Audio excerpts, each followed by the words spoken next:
일명 한의의 예비신랑으로 유명세를 떨치게 된 방송인 겸 정신의학과 전문의 양재홍이 운영하는 병원에서 사망한 환자의 유가족이 고인의 이름, 나이, 사진을 공개하면서까지 고인의 억울함을 풀어달라고 호소하고 있는데요.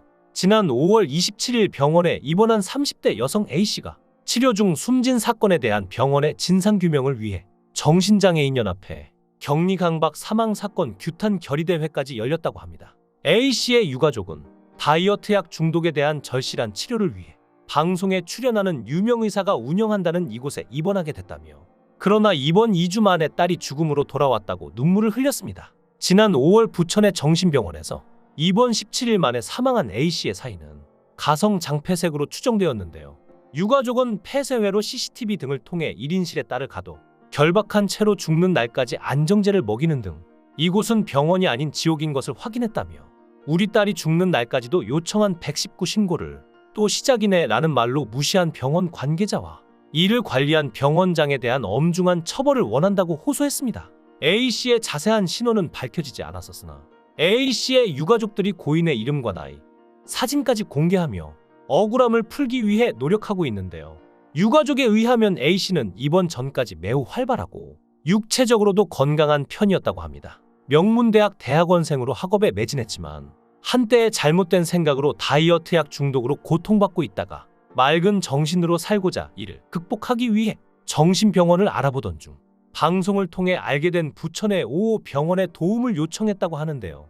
하지만 병원은 딸의 상태를 제대로 파악하지 못하고 무작정 1인실 감금과 부적절한 약물 처방 및 관리로 딸을 잃게 했다고 분노했습니다. 이에 대해 병원 측과 양재홍의 입장은 어떨까요? 놀랍게도 유가족은 병원 측이 이 질문에 대해 명확한 답변을 주지 않고 책임을 회피하고 있다고 답변했습니다. 병원의 잘못된 처방과 무책임한 대응으로 인해 소중한 생명을 잃은 것에 대해 진실을 밝히고 책임을 물어야 한다고 호소하고 있습니다. 양재홍은 참담한 심정을 감출 수 없다며 고인과 가족을 잃고 슬픔에 빠져 계실 유가족분들께 진심으로 사과드린다는 입장만을 밝힌 상태인데요.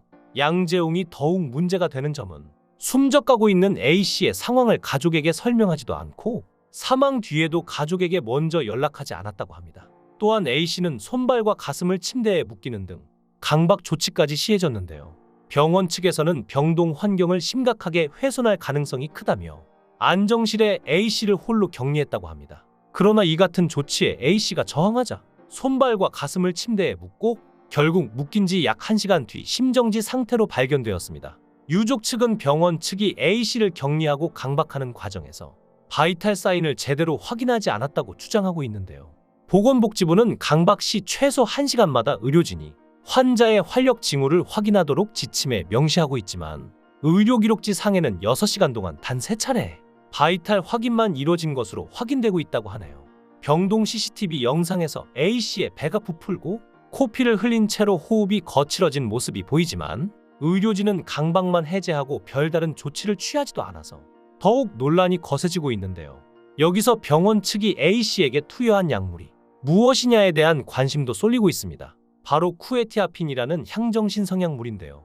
이 약물을 과다 투여하여 부작용으로 변비 증상이 나타났고, 이는 A씨의 사망 원인으로 지목된 장폐색과 관련이 있다는 의혹도 제기되고 있습니다. 이 쿠에티아핀의 허가사항에 의하면 주요 우울증이나 다른 정신과적 질환을 가진 환자에게 항우울제 투여 시 자살 충동 및 행동의 위험도가 증가하므로 주의해야 한다고 합니다. 적절한 모니터링이 필요하며 질환이 악화되는지도 주의 깊게 관찰해야 하는 약물이라고 하는데요. 약물과 고인의 죽음에 어떤 상관관계가 있는지 정확히 밝혀지지 않았지만 어떤 약물을 투여하든 이번 환자를 모니터링하고 적절한 조치를 빠르게 취하지 않았다는 것이 유가족들의 입장입니다. 양재홍은 사건 이후 약 2달간 유족들에게 사과도 하지 않았고 언론 보도가 잇따르게 되자 뒤늦게 사과했다고 주장하는데요. 병원장이 아닌 연예인으로 언론 플레이를 하는 것에 대해 분통을 터뜨리고 있습니다. 여기에 더해 양 씨가 운영하는 병원에 대해 부천시도 눈감아주고 있다는 의혹이 제기되고 있는데요. 부천시는 서류 검토 결과 정신건강의학과 전문의의 자해타의 위험성 판단 후 지시하에 격리 강박을 최대 허용 시간을 준수해 단계적으로 시행했고 지속적으로 모니터링을 기록했음을 확인했다고 말했습니다. 진료기록부와 간호기록지 등 확인 결과 이번 기간 17일간 진료 과정이 상세히 기록되어 있었으며 그중 의료인의 의학적 판단에 따라 신경안 정제 등의 투약행위 및 격리 조치를 했고, 의료인의 의학적 판단에 따른 처치에 대해 법령 위반 여부를 행정기관에서 판단할 수 없다고 하였는데요. 한편 이와 같은 부천시의 행동에 꼬리 자르기를 하는 것 아니냐, 눈 감아주는 것 아니냐 등의 반응도 거세지고 있습니다. 다만 사망 당일 강박 시행 시 활력 징후 체크는 누락되어 있는 점을 보고 격리 강박 관련 지침에 대해 직원 교육을 실시할 것을 지도했다고 합니다. 이번 기간 동안 문제가 없다고 판단하였으면서 가장 문제가 되고 있는 강박 시행 시의 활력 징후 체크는 누락된 점을 넘어간 점에 대해서 분노가 일고 있습니다. 이런 조사 결과에 대해 제철웅 한양대 법학전문대학원 교수는 정신건강복지법에 따라 위반 여부를 행정청이 조사할 수 있다며, 시간과 관찰 등이 아닌 강박 시점에서 자해 위험성이 높았는지, 격리 강박 이외에는 자해 위험을 회피하는 것이 곤란했는지, 신경안 정제 처방이 적정했는지 등에 관한 것이 더 중요한데, 이런 부분은 조사가 실시되지 않았다고 지적하였는데요.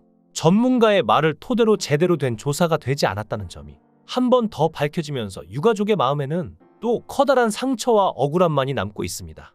유가족들이 고인의 사진과 이름 등을 공개하기까지 얼마나 많은 고민과 아픔이 있었을지에 대해 많은 누리꾼들이 공감하고 지지하고 있는데요. 이에 반면하여 양재웅은 이렇다 할 입장문을 내지 않은 채 언론 플레이만을 반복하는 태도에 여론은 더욱 좋지 않습니다. 사망 전날 저녁부터 격리실에 갇힌 A씨는 복통을 호소하며 나가게 해달라고 호소했지만 적절한 구호 조치를 받지 못한 채 오히려 2시간 동안 손과 발, 가슴 등을 묶인 채 있었습니다. 이후 배가 부푼 상태에서 코피를 흘리자 강박에서 풀려났지만 결국 격리실에 방치된 채 사망한 것인데요. A씨는 첫날부터 급성 조현병 또는 양극성 장애 조증에 준하는 약물과 주사제를 투약받아 과도한 진정 상태였던 것으로 알려졌습니다. 결국 양재웅은 해당 사건에 대한 국가인권위원회의 조사도 앞두게 되었는데요. 국가인권위원회는 사망사건 관련 피해자의 각종 진료기록과 CCTV 영상 등을 확보한 상태로 이달 중 현장 조사를 남겨두고 있다고 합니다. 이로 인해 양재웅은 EXID 출신 배우 한이와의 결혼 또한 미뤄졌다고 합니다. 원래 9월로 예정되어 있던 식은 연기되었다는 소식이 들리며, 동시에 한이는 이런 논란이 부담되었는지 JTBC 신규 예능 리뷰네컷 프로그램에 피해를 줄까 고심 끝에 MC 합류를 알렸지만 자진 하차한 것으로 알려졌습니다. 이와 함께 촬영 일정이 변경되면서 출연을 예고했던 한승연, 유이, 유라, 백호 등 리뷰네컷 출연진 모두 함께하지 못하게 되었는데요. 8월 12일 첫 방송 예정이었 리뷰네컷은 결국 새롭게 MC 군단을 다시 갖춘 뒤 출발을 알릴 계획이라고 합니다. 예비신부 한이에게까지 이런 피해가 일어나고 있어 둘의 결혼이 단지 미뤄진 것인지 혹은 파혼까지 갈 것인지에 대한 관심도 쏠리고 있습니다. 한이와 양재웅은 2022년 6월부터 공개 연애를 시작하였는데요. 92년생인 한이와 82년생인 양재웅은 10살의 나이 차이로도 공개 연애를 시작하자마자 주목받기도 하였죠. 큰 나이 차이로 주목을 받은 후 결혼 약속까지 하게 되었지만 사망사건에 휘말려 한이를 향한 악플 세례까지 쏟아지고 있는 지금, 앞으로 양재웅의 발언과 행보가 어떻게 될지 주목이 쏠리고 있습니다. 여러분의 생각은 어떠신가요? 댓글로 여러분의 생각을 달아주시면 감사하겠습니다.